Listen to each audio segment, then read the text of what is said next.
बिस्मिल्लाहिर्रहमानिर्रहीम। बच्चों, आज का आपका टॉपिक है operational amplifier as comparator. Operational amplifier comparator के तौर पे कैसे एक्ट करता है। लफ्ज़ कंपैरेटर जो है, इसका मतलब है कि ये एबिलिटी है किसी भी डिवाइस की जिसकी बिना पे ये दो वोल्टेजेस को अपने अंदर कंपेयर करने की सलाहियत रखता है।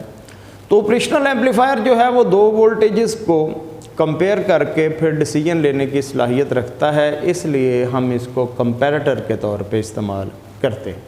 ऑपरेशनल एम्पलीफायर को कंपैरेटर के तौर पे हम इस्तेमाल कर सकते हैं।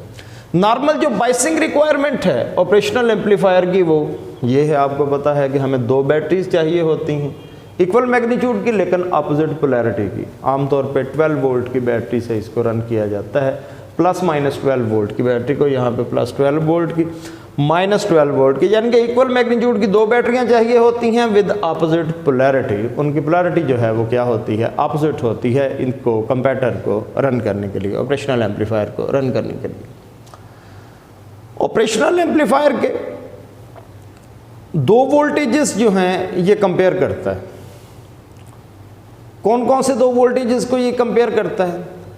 एक वोल्टेज इसको प्रोवाइड किया जाता है किसी भी एक्सटर्नल सर्किट से, उसको हम इनपुट वोल्टेज कहते हैं, और दूसरा वोल्टेज इसके अंदर होता है किसी भी तरह सेल से या बैटरी से प्रोवाइड किया जाता है, उसको हम इसका रेफरेंस वोल्टेज जो है वो कहते हैं। बाहर से आने वाला वोल्टेज जो है वो उस रेफरेंस वोल्टेज से जो इसके अंदर लगा हुआ है उससे कंपेयर होगा, और उसके बाद ये डिसाइड होगा कि ये क्या करना है, क्या इससे आउटपुट जो है वो हमने लेनी है।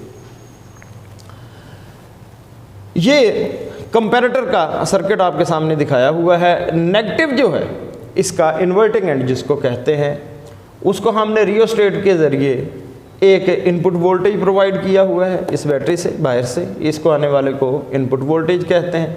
और ये वोल्टेज आ कहाँ रहा है, ये यहाँ पे आ रहा है, नेगेटिव एंड पे आ रहा है, इन्वर्टिंग एंड पे ये आ रहा है। पॉजिटिव एंड जो है उसके साथ हमने एक रेफरेंस वोल्टेज दिया हुआ है, इसके अंदर एक बैटरी लगाई हुई है, सेल लगाया हुआ है। तो बाहर से आने वाला वोल्टेज जो है वो इससे कंपेयर होगा, इस रेफरेंस वोल्टेज से कंपेयर होगा। बाहर से आने वाला वोल्टेज जो इनपुट वोल्टेज है वो कहाँ आ रहा है, नेगेटिव एंड पे आ रहा है, और पॉजिटिव एंड पे क्या लगा हुआ है, रेफरेंस वोल्टेज जो है वो लगा हुआ है। अब एक इसकी करैक्टरिस्टिक है ऑपरेशनल एम्पलीफायर की कि इसकी ओपन लूप गेन बहुत ज़्यादा है। पहले भी प्रीवियस आर्टिकल्स में भी हम डिस्कस कर चुके हैं कि इसकी ओपन लूप गेन जो है वो 10⁵, 1 लाख गुना तक सिग्नल को इंक्रीज करने की ये सलाहियत रखता है। तो इतनी ज़्यादा गेन होने का मतलब ये है कि इसके अगर थोड़ा सा वोल्टेज डिफरेंस जो है वो इनपुट के दरमियान होगा तो वो आउटपुट पे जाके बहुत ज़्यादा जो है वो बन जाता है। यानी कि हम ये कह सकते हैं कि एक स्मॉल वोल्टेज जो इनपुट पे प्रोवाइड किया जाता है उससे आपका डिवाइस बहुत जल्दी जो है वो सैचुरेटेड हो सकता है, किसी भी वोल्टेज को गेन करने की सलाहियत रख सकता है। अब होता क्या है, जो वोल्टेज हम प्रोवाइड करते हैं इसकी ओपन लूप गेन बहुत ज़्यादा होने की वजह से, इसकी एफिशिएंसी बहुत ज़्यादा, वोल्टेज एफिशिएंसी बहुत ज़्यादा होने की वजह से बहुत जल्द वो आने वाला वोल्टेज जब आउटपुट पे पहुंचता है या तो वो पॉजिटिव वीसीसी के इक्वल हो जाता है या फिर नेगेटिव वीसीसी के इक्वल हो जाता है। ये जो पॉजिटिव वीसीसी और नेगेटिव वीसीसी के इक्वल होना है ऑपरेशनल एम्पलीफायर के आउटपुट वोल्टेज का, this is called the saturation stage of operational amplifier. तो सैचुरेटेड हो जाता है बहुत जल्द। अब होता क्या है, अगर तो बाहर से आने वाला वोल्टेज जो है वो रेफरेंस से ज़्यादा हो, यानी कि बाहर से आने वाला इनपुट वोल्टेज कहाँ आ रहा है, नेगेटिव पे आ रहा है, और रेफरेंस वोल्टेज कहाँ आ रहा है, पॉजिटिव पे। इनपुट ज़्यादा हो रेफरेंस से, यानी कि नेगेटिव ज़्यादा हो जाए किससे, पॉजिटिव से, तो आउटपुट पे नेगेटिव वीसीसी होता है। डोमिनेटिंग जो सैचुरेशन वोल्टेज होता है वो ये होता है, नेगेटिव होता है।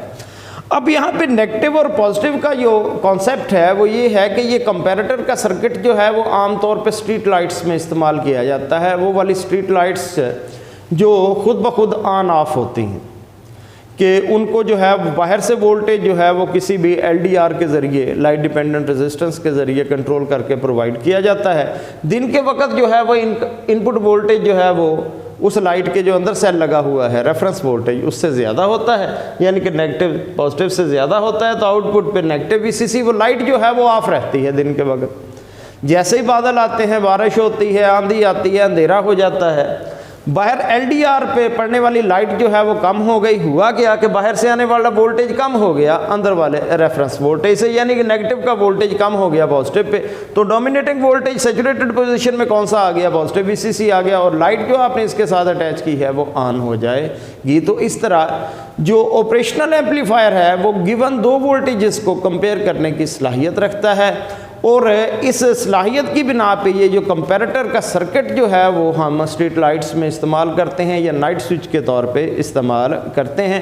बुनियादी तौर पे इसकी ये दो कंडीशंस हैं, एक तो इसका ये सर्किट है कि ये आपको पता होना चाहिए कि ये कैसे काम करता है, और दूसरा ये दो कंडीशंस हैं कि क्या होगा अगर आने वाला वोल्टेज रेफरेंस से ज़्यादा होगा तो उसके साथ जितनी भी चीज़ें अटैच की हुई हैं आपने वो ऑफ रहेंगी, अगर आने वाला वोल्टेज जो है वो कम हो जाएगा रेफरेंस से तो जितनी भी चीज़ें अटैच की हैं वो ऑन होना शुरू हो जाएंगी। Thank you very much.